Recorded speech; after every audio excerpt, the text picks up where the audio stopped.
Le SPAT est un service de soins psychiatriques ambulatoires, c'est-à-dire que nous suivons à leur domicile des personnes qui souffrent de maladies psychiques. Nous suivons actuellement environ 200 patients sous prescription médicale, dont des personnes adultes, mais aussi des enfants, des adolescents et leurs familles.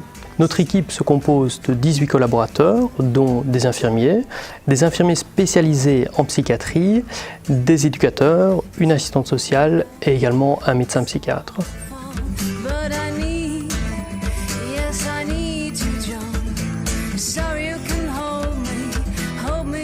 Notre travail consiste à nous rendre au domicile du patient et à lui offrir un soutien psychologique.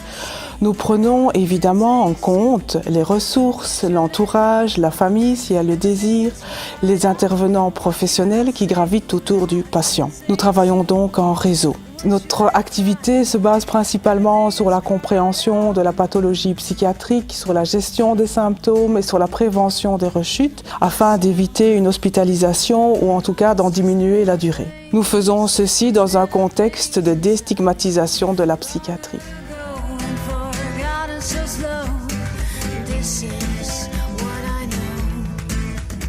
Eines der letzten Qualitätsprojekte im SPAT, das sind die Intravisionen. Intravisionen sind kleine Teambesprechungen, die es uns ermöglichen, einen Austausch zu der Betreuung der Patienten zu haben.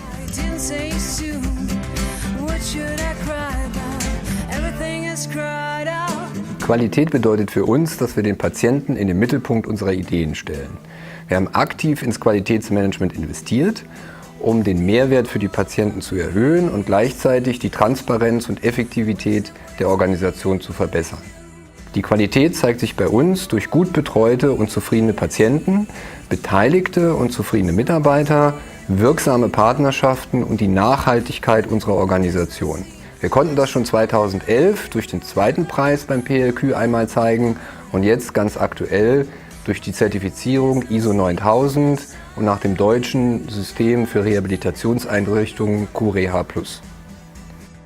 Der SPAT ist eine sehr dynamische Equipe mit sehr professionellen Mitarbeitern und das sich beteiligen an den Prix Luxembourgeois de Qualité stellte für uns eine besondere Motivation dar und in dem Geist freuen wir uns auch, künftige Herausforderungen anzunehmen.